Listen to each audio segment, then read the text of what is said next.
Well, you asked for it, and here I am. Actually, I don't even know if you asked for it. I'm just spamming, okay? I'm spamming because this book needs to get finished because we just need to find out what happens.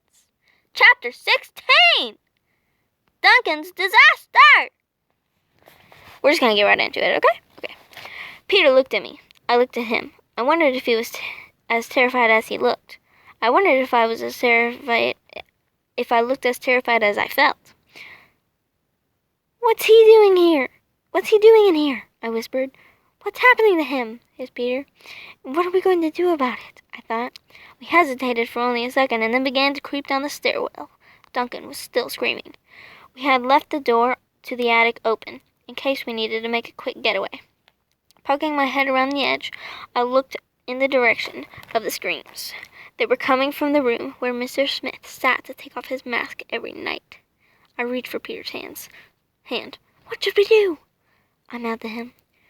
We pointed down the hallway and started off, with me following close behind.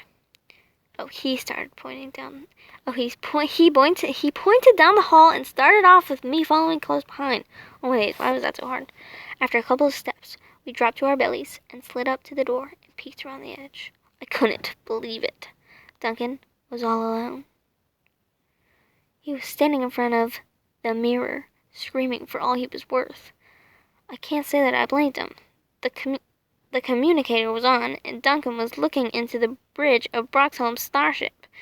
And one of those hideous aliens from the ship was looking back at him, talking to him in that language of growls and shrieks.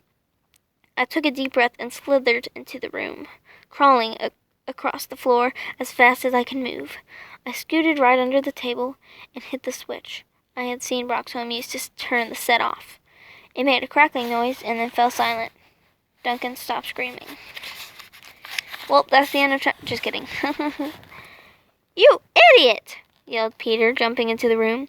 What are you doing in here? I got bored, sniveled Duncan.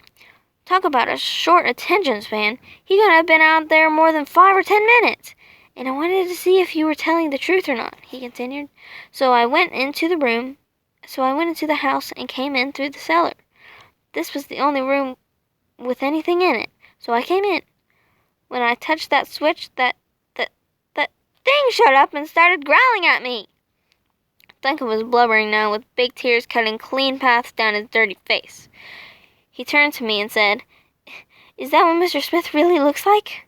I nodded my head. Duncan's eyes rolled back in his head, and he fainted. By the time we got him on his feet and out of the house, I only had 10 minutes to get back to school.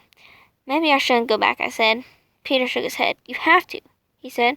We can't afford to be more suspicious than we already are. Anyway, I don't think the aliens actually saw you, at least not your face. You stayed down low enough. What about me? Blubbered Duncan. What about me? Peter hesitated. You'll have to hide out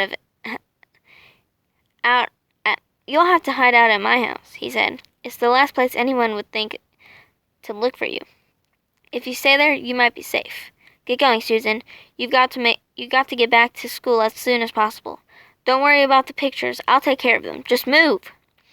I hopped on my bike and headed for school. By riding extra hard, I got there just about the time my lesson was supposed to be ending. But I was all hot and sweaty when I sneaked back in. Even worse, I ran into Mr. Banwick the moment I walked through the door. He was furious. Susan, where have you been? He shouted. I've spent the last 40 minutes waiting for you. We've got a concert in 2 days, and my star soloist can't even show up for her lesson. I did the only thing I could think of. I started to cry. It wasn't hard to do, since I was on the edge of tears anyways. I'm sorry, Mr. Banwick, I sobbed. I'm just so frightened I couldn't come to my lesson. Wow, so far so good. I was actually managing to tell him something that I was pretty close to the truth. But then I felt bad because Mr. Banwick, who really is a good guy, got upset about scaring me and started apologizing for putting me under so much pressure. In the end, it worked out better than I could have imagined. Mr. Banwick went to Mr. Smith and explained that there had been a problem with my lesson, and since we had the important concert coming up, Would it be possible for him to keep me for a little while longer? And so on. It was great. I had a real excuse, and I even got to work on my solo. Back in class, things were pretty quiet, and until just before the end of the day, when Mike Foran started throwing spitballs at Stacy. I wondered if the two of them weren't actually enjoying themselves. After all, they had been so well behaved for the last several years that maybe this was the perfect chance for them to let off a little steam. But it wasn't Stacy and Michael who were asked to stay after school that day. No, that honor was reserved for yours truly. I was sitting at my desk, thinking that maybe we had actually gotten away with our little photo session, when Mr. Smith walked up to me and said, "Miss Simmons, I want you to stay after school. I need to talk to you." It was amazing how two such simple sentences could reach the whole new levels of fear. Oh, darn!